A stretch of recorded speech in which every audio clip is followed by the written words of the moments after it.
सभी को नमस्कार। मैं रमन शर्मा आप सभी का अपने YouTube चैनल पर स्वागत करता हूं। अगर आप इस चैनल पर नए हैं तो चैनल को सब्सक्राइब करें, वीडियोस को लाइक, कमेंट और शेयर करें।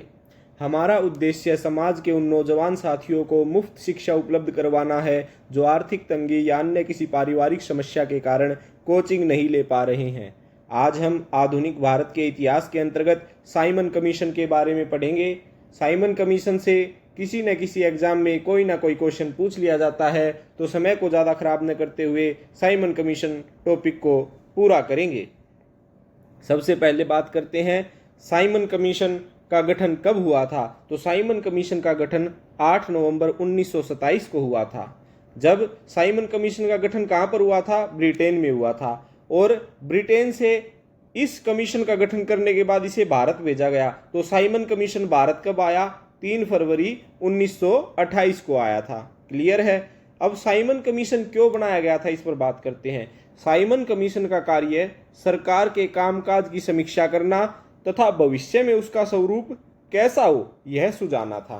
यानी कहने का अभिप्राय यह है कि भारत के अंदर जो भारतीयों के लिए स्वशासन की योजना अंग्रेजों ने बनाई थी उसकी समीक्षा करने के लिए साइमन कमीशन को बनाया गया था। वह भारत के अंदर आया और देखेगा कि भारतीय लोगों ने अपने स्वशासन के प्रति कैसा काम किया है और आगे ये क्या कर सकता है, इसके ऊपर उसे अपनी टिप्पणी देनी थी। नेक्स्ट, साइमन कमीशन में कितने सदस्य थे? साइमन कमीशन में कुल 7 सदस्य थे और सातों के सातों ब्रिटिश नागरिक थे। देखो, भारत के अंदर कैसी सरकार होनी चाहिए, सरकार ने कैसा काम किया है और भविष्य में इनको किस प्रकार से काम करना चाहिए या इनका भविष्य क्या होगा, यह बताने के लिए साइमन कमीशन भारत आया। और उसके 7 सदस्य थे, सातों के सातों अंग्रेज थे। यानी इनके अंदर एक भी भारतीय व्यक्ति नहीं था। तो वो लोग भारत के भविष्य के बारे में कैसे बता सकते थे? तो इस वजह से इस कमीशन का क्या नाम रखा गया? तो साइमन कमीशन का अन्य नाम था व्हाइट मैन कमीशन, क्योंकि सभी के सभी अंग्रेज थे और अंग्रेजों का कलर सफेद होता है, इसलिए इस कमीशन को क्या कहा गया? White man commission.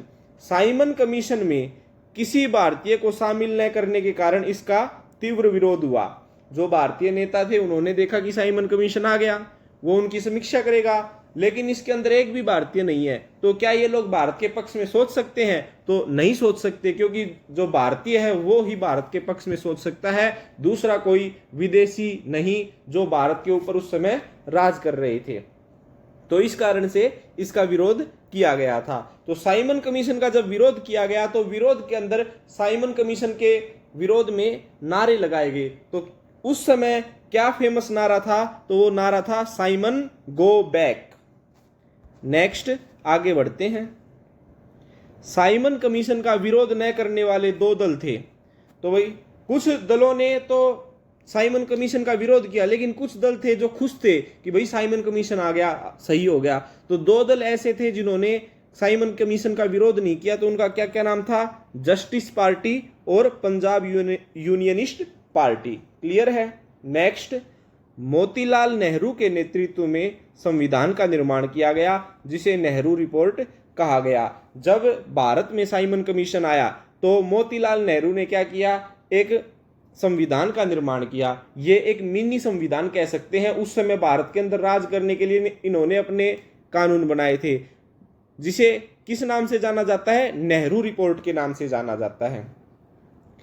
अगस्त 1928 में सर्वदलीय सम्मेलन में नेहरू रिपोर्ट को अंतिम रूप से स्वीकार किया गया। इस सम्मेलन की अध्यक्षता डॉक्टर अंसारी ने की। अब क्वेश्चन बनेगा, नेहरू रिपोर्ट को अंतिम रूप से कब स्वीकार किया गया था? अगस्त 1928 में किया गया था। फिर क्वेश्चन बनेगा, अगस्त 1928 में सर्वदलीय सम्मेलन में नेहरू रिपोर्ट को स्वीकार किया गया था। इस सम्मेलन की अध्यक्षता किसने की थी? तो डॉक्टर अंसारी ने की थी। क्लियर है। नेक्स्ट, 30 अक्टूबर 1928 को लाहौर में साइमन कमीशन का विरोध करते हुए पुलिस की लाठी से लाला लाजपत राय घायल हो गए और बाद में 17 नवंबर 1928 को उनकी मृत्यु हो गई। तो क्वेश्चन क्या बनेगा कि लाला लाजपत राय किस का विरोध करते हुए घायल हुए थे? तो साइमन कमीशन का विरोध करते हुए घायल हुए थे। और नेक्स्ट क्वेश्चन बनेगा, लाला लाजपत राय को किसने घायल किया था? पुलिस ने घायल किया था। पुलिस की लाठी लगने के कारण लाला लाजपत राय घायल हो गए थे।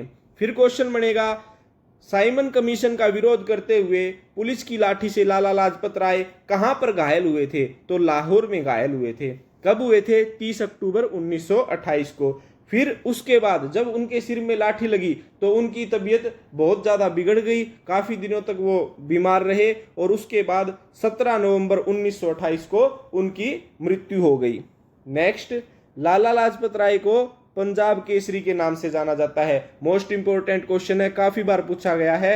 हरियाणा सीईटी के अंदर तो ये क्वेश्चन काफ़ी बार पूछा गया है कि पंजाब केसरी के नाम से किसे जाना जाता है? लाला लाजपत राय को जाना जाता है। तो ये आज हमने साइमन कमीशन से संबंधित महत्वपूर्ण प्रश्नों पर चर्चा की। आशा करता हूं आपको अच्छे से समझ में आ गई होगी।